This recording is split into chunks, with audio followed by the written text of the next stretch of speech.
નમસ્કાર વિદ્યાર્થી મિત્રો, હું છું વાડર દેવાલ। આજે આપણે ધોરણ 9 ચેપ્ટર નંબર 5 સજીવોના પાયાનું એકમ।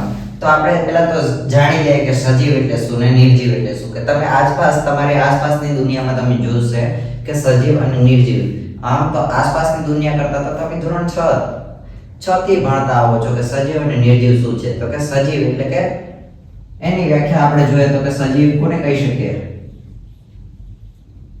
કે જે પોતાની રીતે હલનચલન દર્શાવી શકે, પોતાની રીતે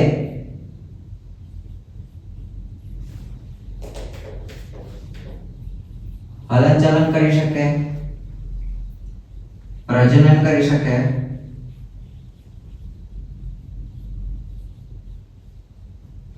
અને શ્વસનની ક્રિયા કરી શકે।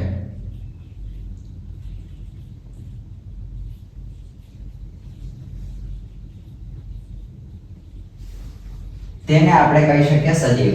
તો કે પહેલા તો આપણે જોઈએ તો કે શું કરે કે હલનચલન દર્શાવી શકે।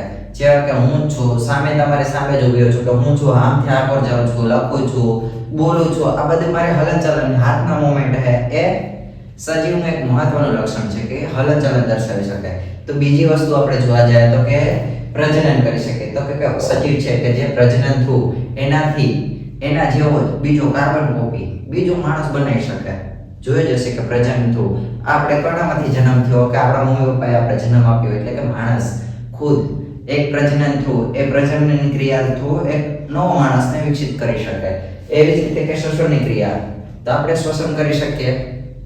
શ્વસન કઈ રીતે કરીએ છીએ તો કે આપણે નાક થ્રુ અથવા તો આપણા શરીરની અંદર આવેલા આ વાયુરંધ્રો છે એનાથી થ્રુ પણ શ્વસન થઈ શકે અને આપણે આ વાયુરંધ્રો થ્રુ આપણે જે અંદરનો કાર્બનિક દ્રવ્યો હોય એ બધા બહાર નીકળી શકે છે। એવી જ રીતે આપણે જોવા જઈએ તો કે નિર્જીવની વ્યાખ્યા આપણે આપી હોય તો કે નિર્જીવ કોને કહી શકીએ કે જે હલનચલન નહીં દર્શાવી શકતા,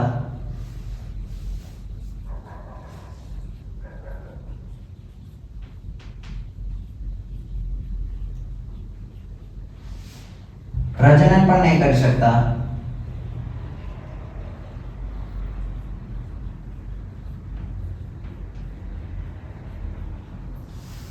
કે શ્વસનની ક્રિયા પણ નહીં કરી શકતા।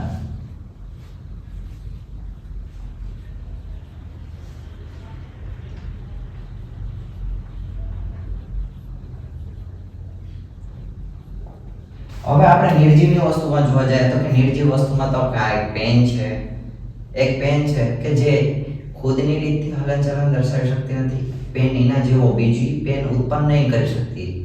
પછી શ્વસનની ક્રિયા તો ક્યાંય આવે જ નહીં, કેમ કે એમાં નથી નાક, નથી વાયુરંધ્ર જેવા કઈ રચના આપણા શરીરમાં આવેલી, એવી કોઈ રચના નથી આવેલી જેના થ્રુ આપણે એને કઈ નિર્જીવ કહી શકીએ। તો નિર્જીવ વસ્તુમાં આપણે એક્ઝામ્પલ લેવું હોય તો કે એક પેન અથવા તો તમારી આજુબાજુમાં પેડ હોય, બોક્સ હોય, એ બધું તમે લઈ શકો। જ્યારે સજીવની વસ્તુની વાત કરીએ તો એક માણસ, વૃક્ષ કઈ રીતે હવે સજીવ ગણી શકીએ આપણે તો કે વૃક્ષ છે કે જે શ્વસનની ક્રિયા કરી શકે છે, ખુદનો ખોરાક પણ બનાવી શકે છે, હલનચલન નહીં દર્શાવી શકતું, હા, પણ એના થ્રુ એટલે કે એના બીજ થ્રુ એટલે કે પ્રજનન થ્રુ બીજું વૃક્ષ ઉત્પન્ન કરી શકે છે। તમે જોશો કે વડ છે કે વડમાંથી તમે આજુબાજુમાં જોયો તો બીજો વડ હશે, એના કારણ છે કે પ્રજનન પણ દર્શાવી શકે છે। તો તમારે સજીવમાં એક્ઝામ્પલ લેવું હોય તો માણસ, પછી વૃક્ષ। જ્યારે નિર્જીવમાં તમારે એક્ઝામ્પલ લેવું હોય તો પેન, બુક, આવા બધા એક્ઝામ્પલ આપણે લઈ શકીએ। તો આ થયું તમારું સજીવ। હવે એનો પાયાનો એકમ, તો કે પાયો તમે કોને કહી શકીએ તો આપણે ગામડાના જે બાપા હોય, ડોહા બાપા હોય, આપણે પહેલા નાના હતા ત્યારથી કહેતા આવે કે દીકરા ઘર મજબૂત બનાવવું હોય ને તો એનો પાયો મજબૂત હોવો જોઈએ। તો આપણા શરીરમાં એવી કઈ રચના છે કે આપણું શરીર એટલું બધું મજબૂત છે અને સજગ છે, એટલે કે જીવંત છે, શ્વસનની ક્રિયા કરી શકીએ, આપણે હલનચલન દર્શાવી શકીએ, પછી પ્રજનન પણ કરી શકીએ। તો આપણા શરીરમાં એવી કઈ રચના છે કે જેના થ્રુ આપણે બધું કરી શકીએ। તો એવી આપણા શરીરના પાયાનો એકમ તરીકે આપણે માની શકીએ કોષ। તો કે માણસના શરીરમાં આખું એક માણસ તંત્ર એટલે કે માણસનું શરીર જે તમારી સામે ઊભ્યો છું હું માણસ જ છું. એક માણસનું શરીર કેટલા કોષોનું બનેલું હોય? તો કે 30 થી 40 ટ્રિલિયન કોષોનું આખું શરીર બનેલું હોય. અને આ કોષની રચના સૌપ્રથમ કોણે ડિસ્કવર કરી? એટલે કે કોષ જોયો કોણે? તો કે વર્ષ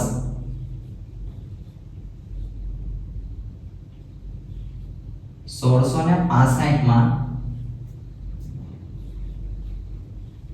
રોબર્ટ હુક નામના વૈજ્ઞાનિકે એક બૂચના વૃક્ષની છાલમાંથી આવી એક રચના જોઈ.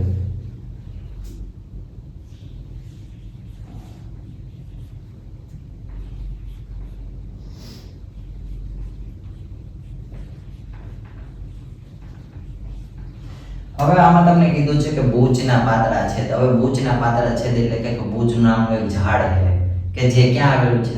તો કે તમે આ રોજબરોજની જિંદગીમાં તો તમે ગુજરાતમાં તો એ બૂચનું ઝાડ ક્યાંય જોયું હશે નહીં. હવે આયા હોય તો ખ્યાલ નથી, પણ બૂચનું ઝાડવું જે ક્યાં આવેલું છે કે જે મોટા મોટા વૈજ્ઞાનિકો છે એટલે કે વનસ્પતિ શાસ્ત્રીઓ છે કે જે લોકોએ ક્યાં લંડનની અંદર આવેલું છે ક્યુ ગાર્ડન. ક્યાં? લંડનમાં.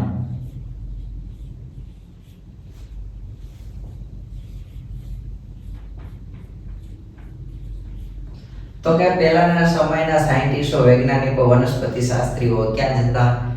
તો કે ગાર્ડનમાં શું કરવા જતા? તો કે એની એક પ્રાઇવેટ શોધ કરવા જતા. શોધ એટલે કે એનું સંશોધન કરવા જતા. વૃક્ષ માટેનું કોઈ પણ નવી વૃક્ષની પેટર્ન અથવા તો નવી ફેમિલી, વૃક્ષની પણ ફેમિલી આવે છે. આપણી કેમ ફેમિલી છે એમ વૃક્ષની પણ ફેમિલી આવે છે.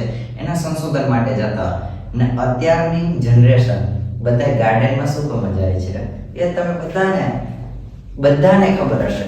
તમને બધાને ખબર હશે કે અત્યારની જનરેશન શું કરવા જાય છે? તો કે રોબર્ટ હુક હતા એ ક્યુ ગાર્ડનમાં ગયા અને ત્યાં બૂચનું એક ઝાડવું જોયું અને તેમના સ્વનિર્મિત માઇક્રોસ્કોપ થ્રુ એને જોયું. સ્વનિર્મિત એટલે કે જાતે બનાવેલું એક માઇક્રોસ્કોપ કહેવાય કે જે જાતે બનાવેલું માઇક્રોસ્કોપ હતું એમાં એને જોયું. આપણે કોષની વ્યાખ્યા જોઈએ તો કે સામાન્ય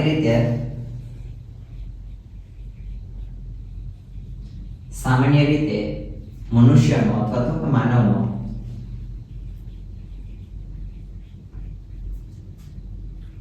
રચનાત્મક અને ક્રિયાત્મક એકમ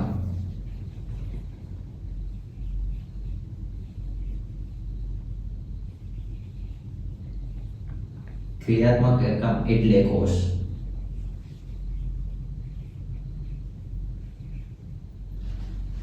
તો કે સામાન્ય રીતે મનુષ્યનો રચનાત્મક એટલે કે જે કાર્ય કરી શકે અને ક્રિયાત્મક એટલે કે હલનચલન દર્શાવી શકે.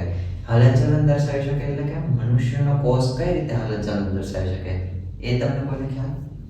કોઈને પણ એવો પ્રશ્ન છે કે આપણો મનુષ્યનો કોષ કઈ રીતનું હલનચલન કરી શકે?